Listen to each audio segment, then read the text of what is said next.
So, what do you think the distance that women leaders need to cover to have equal presence in boardrooms? You've started doing that with your companies. Yeah. But I still, I will go into websites of large companies and say, oh my God, I wish there was more women representation here. What needs to be done? For women who are in positions of, who have a platform, positions of any sort of power, I think it's our responsibility to give equal opportunity to men and women, of course. And not, so I used to give more opportunity to women, and I was like, no, that's not correct, because, True. so I need to be equal. So that's number one, which, I'm personally trying to do. Number two is, I think as women, we need to sort of come to terms with the fact that we can have a completely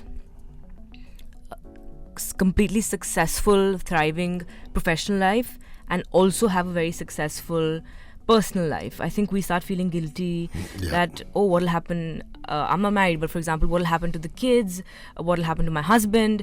But the fact is that they can be balanced, and it's a shift, because it's a shift in gender roles, right, as we see. So obviously as women we start feeling a little bit guilty, like, oh my God, are we being selfish by focusing more on our career, etc. But the truth is that both can happen, and both can happen very successfully. It's just a matter of finding that balance, which takes a little time, but we can get to it. So I think as women, intrinsically, we need to know that can be done. I think in general, large organizations, which, for example, Radio 1, y'all are doing shows like this, which sort of put more light on issues of gender equality, and I think we're on the right path. Education when it comes to girl child, that's so important as well, for women to have positions, high positions, or to go up ranks in corporates. If parents are easy on the girl child and allow the girl child, and I don't like the word allow, but as a child you need consent from your parents to pursue further education and further studies. So I would really highly tell parents all around India that if you can really encourage your children, and especially a girl child, to take up whatever she may want to take up. You think women leaders are more effective than their male counterparts, or is it just a myth? Given that a woman has such heightened levels of sensitivity, a mother, a sister, those aspects. Men can never understand what it is like to be a mother, for example. Yeah. So I think it boils down to EQ. I think what I've realized from the experience, the little experience I have, is that with higher EQ levels just make for a better leader. Now, I don't think I want to generalize and say that, women make better leaders. I think there are many, many men out there as well who have very, very high EQs. I feel like, men are told if you cry, you're not a man, and things like that. So that I really think it boils down to the individual. And a good mix of men and women at the workplace is what adds value across the board. How do you think men and women can really complement each other at work for being more productive towards the company? I think that's very, very important, I think. So, again, it depends, but I think, so for example, in Swatantra, on the field, because it's very, very long working hours and it's in areas that are not very accessible, I prefer men taking that role just because for safety of women, which is we live in a man's world, which we want to change, but we have to accept that we do. So certain things have to be done like that, right? But then we give women positions at the base camp, right? At location, at our branch office, and then they get more data work as well. So it really depends on things like that. Another thing is, so I have given. It's not throughout the group yet, but with the companies that I have run, I've given menstruation leave as well. We call wellness leave, mental health leave, and so for men to, when something like that is announced, I think it's really important for men to advocate for it, so their juniors or their reportees feel like it is okay to take menstrual leave. So it's about that overall acceptance, and it's just really about strengthening strengths and weakening weaknesses across. in my mind, I would think, okay, maybe a man would make a better salesman because it's performance, it's pushing, it's alpha. But my CFO is fantastic at what she does. And I know that's not sales, but even across in sales as well. You may think a man is better with numbers, right? But I have CFOs across the board who are fantastic with numbers, much better than the men actually. And then you think that a woman would be very good in HR, but I have men who are chief human resources officers across, and they are fantastic as well.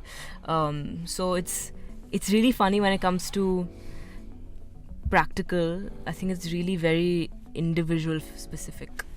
When you look back at your entrepreneurial journey, what has been the most rewarding part thus far? I think when I know that a product or a service is making an end consumer feel good or is impacting their lives in a positive way, that really makes me feel good. Number one. Number two, when my team says that waking up on a Monday morning is fantastic, they can't wait to work, that makes me very happy. And number three is when I know that again, it's a team thing. I think I get a lot of I need a lot of validation from my team. They mean a lot to me. So when we get things like best place to work, great places to work, and when they're happy working at the organizations that we've built, that really, really makes me happy. So my team and my consumer. Why is mental health so close to your heart? I mean, I can feel it each time you talk about mental health. Yeah. I have had a long journey with my personal mental health, and it never really, I'm not meaning this in a demotivating way for anyone, it never really goes away, but it gets much easier because you learn how to handle it. You sort of get a grip on what your triggers may be, you get a grip on what are better ways to handle your emotions and things like that. So mental health, I think, so now at the workplace, mental fitness becomes really important, right? So for the last 2 weeks for me, for example, I've been at my peak in terms of my mental fitness. And the amount of productive work I've been able to get done in shorter amounts of time without getting exhausted and feeling good has been fantastic. Wow. And this is a result of what? Probably good sleep, good sleep hygiene, good workout hygiene, so making sure that I walk for an hour every single day, getting fresh air, my meditation routine, having the right people around me, good social interactions, healthy boundaries. So it's a multitude of different things. So yes, I can say firsthand that mental fitness makes a big difference at the workplace in terms of concentration. You see at the workplace when someone's mental health is in check, they begin to respond and not react, and that in itself helps anybody, not just a leader, make better decisions. And what a better decision is, what a better decision means, a better outcome. A better outcome means more value for everyone around you, and so a better decision is made when you're in a better frame of mind. What's the toughest decision you had to make in your businesses? How did it impact that particular business, that decision? It's mostly around people, I think. I think the toughest for me has been around people. And of course, those issues are completely confidential. But things come up where you hear one story from someone, another story from someone else, and you're like, it's like the same situation, one person says A and one person says Z about the same situation. And then, of course, you need to get a committee in to assess what happens. And then I am, of course, emotionally invested in both of those people because they're part of my team. And it's always tough. So those are the tougher ones. But, things like acquiring Chaitanya, the risk in terms of never been done for a reason, right? It can be very volatile. It's unsecure in that sense. So, and if at scale. So even though it should have been a tough decision, it was tough, but it was like almost like common sense because it just made sense, right? So I think people's making decisions on people and it's probably and that's on a daily basis, right? Things happen on a daily basis. How would you define what your leadership style is? So I personally don't micromanage, but I'm very hands-on. So I look at bigger picture and I look at minute details, right? So right now we're launching a sneaker brand and I've driven my team crazy, but from each stitch matters, right? Where is the stitch? What style is the stitch? And what color is the stitch, right? Everything matters. Those details really, really make a big difference. And then I look at bigger picture. So I look at what are our sales goals, where is it, how is it happening, what are the channels, where is our marketing at, all that stuff. Authenticity is something that I believe in. Transparency is something that I believe in. So we, for example, don't have, at the end of the day, it's a conglomerate, it's a corporate. We don't have a dress code per se, as long as you're appropriately dressed. It's important to be appropriate, but it doesn't have to. It can be semi-formal. It doesn't have to be, you probably should not come in very short shorts, but just because etiquette, and it's nice to have that. But I personally like to wear formal clothes because then I feel like I'm in that avatar. But sometimes I go like this in t-shirt and formal pants and sneakers, and that's fine. So I'm all about being authentic at the workplace. I'm all about transparency. I'm all about empowering people much younger. Maybe because I'm younger, I don't believe that someone needs to have a 20-year or 25-year long career to reach a position of CEO. If I personally see potential earlier, I think life should be enjoyed and responsibility can be taken earlier as well.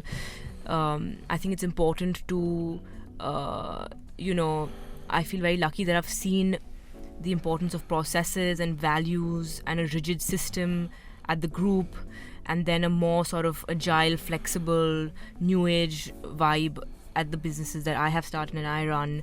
So how important it is to have a mix of both. It's really important to have those values in place, those processes in place, but how do you still remain agile, flexible, innovative, things like that. So I think that is, I don't know what, I'm just trying to imagine what. No, agile is good, dear. What you're saying is making a lot of sense. But I think to answer that question, you should ask probably someone from my team. What are some of the ideas and industries that draw you? That even today you turn around and say, I want to build something upon that. So I felt like that with the footwear industry, which are launching the soon. sneakers. Yeah. I am a brand ambassador for Maybelline New York, which is something I'm very passionate about. So cosmetics is something that, so skincare more than anything else is something that I really I'm passionate about, because I'm passionate about my own skin.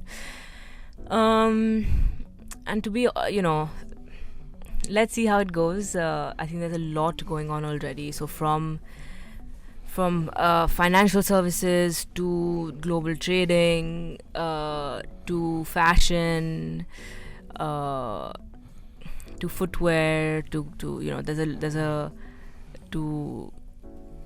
there's a lot of to mutual fund and all financial services. There's a lot of stuff going on already. So I think now the idea is to production, right? That's something that Antimatter Productions were launching it's been there, but we're formally launching it. So I think now the idea is to consolidate and just to focus and go deeper within what I'm already present in.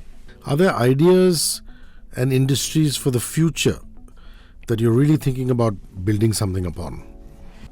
So I think AI is a very integral piece, and I think for me personally, it's about how can I integrate AI in a cost-effective manner within the businesses to reduce cost and to increase productivity without compromising on manpower, because that's something I don't want to take away anyone's jobs. That's the big fear that everybody exactly. has. Yeah. So for example, it could be anything, right? It could be I want to see how these shoes look on me with different outfits on. Will I be able to wear these sneakers underneath the ghagra?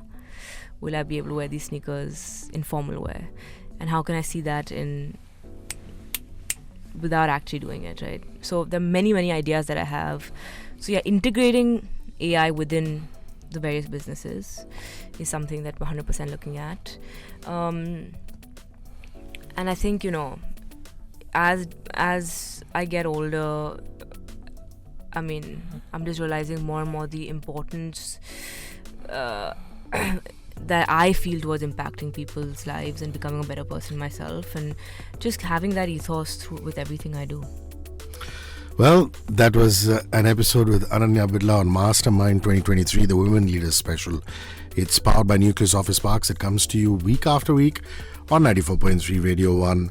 There's never been a better time than now for gender diversity and inclusion, and ladies like Ananya are at the forefront of this change and movement.